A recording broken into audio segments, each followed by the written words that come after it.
بسم اللہ الرحمن الرحیم اللہم صلی علی محمد وعلی آل محمد صلی اللہ علیہ وآلہ وسلم۔ ناظرین محترم، آپ سے گزارش ہے کہ میرے چینل کو سبسکرائب کر لیں تاکہ آنے والے دنوں میں مزید معلوماتی ویڈیو جو ہیں وہ بلا تعطل آپ تک پہنچتی رہیں۔ آج کا ایک خوبصورت واقعہ آپ کی نظر کرتا ہوں۔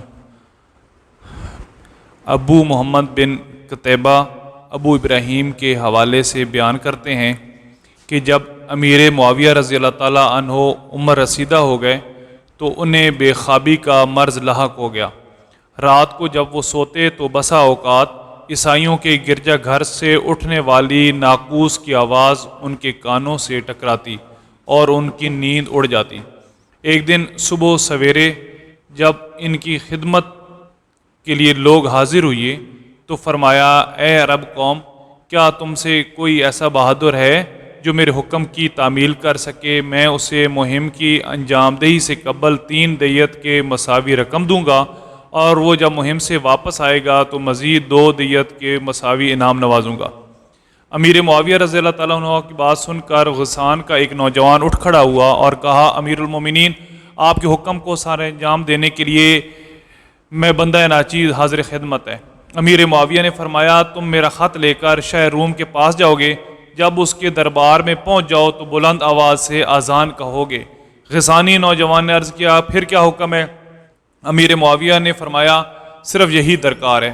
غسانی نوجوان گویا ہوا، آپ نے کام تو معمولی دیا مگر معاوضہ بہت زیادہ رکھا۔ اس کے بعد نوجوان روم کو روانہ ہو گیا۔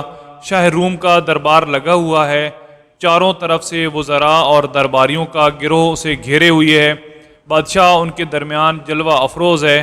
فوجیوں کا دستہ چاقو چوبند مخصوص وردی میں حفاظتی فرائض انجام دے رہا ہے۔ قالین بچھا ہوا ہے، ہیرے جواہرات کی رنگینیاں شاہ روم کے دربار کی خوبصورتی میں 4 چاند لگائے ہوئے ہیں، اور کسی اہم موضوع پر دلچسپ بحث چل رہی ہے۔ اسی دوران میں امیر معاویہ کا نمائندہ غسانی نوجوان بلا جھجک شاہ روم کے دربار میں داخل ہوتا ہے اور محافظین کے دستے کی صفوں کو چیرتا ہوا آگے کو بڑھتا ہے، اور اچانک وہاں موجود لوگوں کے کانوں سے اذان کا یہ کلمہ ٹکراتا ہے، اللہ اکبر اللہ اکبر اللہ اکبر اللہ اکبر اشہد ان لا الہ الا اللہ اشہد ان لا الہ الا اللہ۔ اور امیر معاویہ کا ایلچی نوجوان پوری اذان سنا کر درباریوں کو متحیر کر دیتا ہے۔ شاہ روم کے ارد گرد فوجیوں اور محافظین کا دستہ ہے، وہ اپنی تلواریں فوراً سونت کر آگے بڑھتے ہیں کہ اس گستاخ مسلمان نے ہمارے شاہ کی توہین کی ہے، اب اس کا سر تن سے جدا ہونا چاہیے۔ اچانک شاہ روم بلند آواز سے اپنے فوجیوں کو آگے قدم بڑھانے سے روک دیتا ہے۔ فوجیوں کے جذبات بھڑکے ہوئے ہیں، انہیں ایک ہی فکر ہے کہ اس گستاخ مسلم کا سر چاہیے اور بس۔ اتنے میں وہ بادشاہ کی آواز گونجتی ہے، اپنی تلوار میان میں رکھ لو۔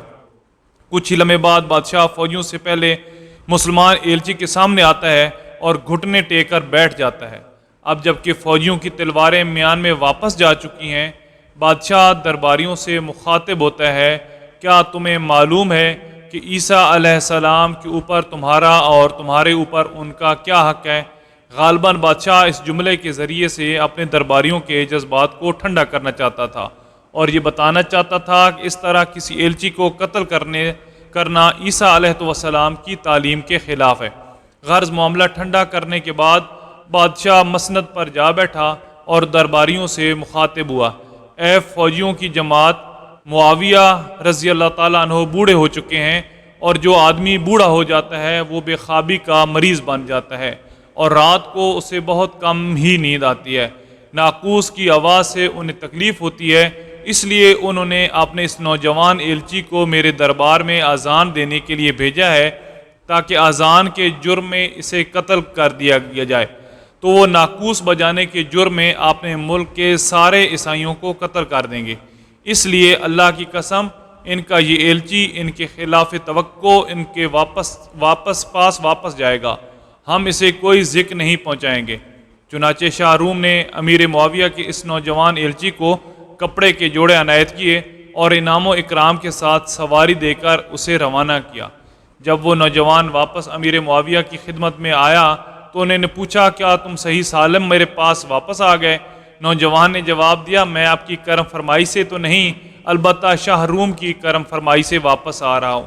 کہتے ہیں کہ جس زمانے میں مسلمانوں کا خلیفہ جس صلاحیت کا مالک ہوتا تھا، روم کا بادشاہ بھی اسی صفت کا حامل ہوا کرتا تھا۔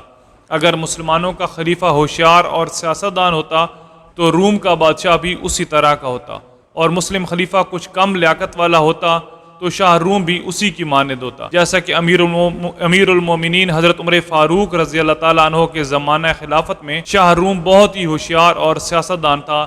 اس نے اپنی رعایا کے لیے دیوان بنوایا اور دشمنوں کی سازشوں کو ناکام کر کے انہیں سرنگوں کر دیا تھا۔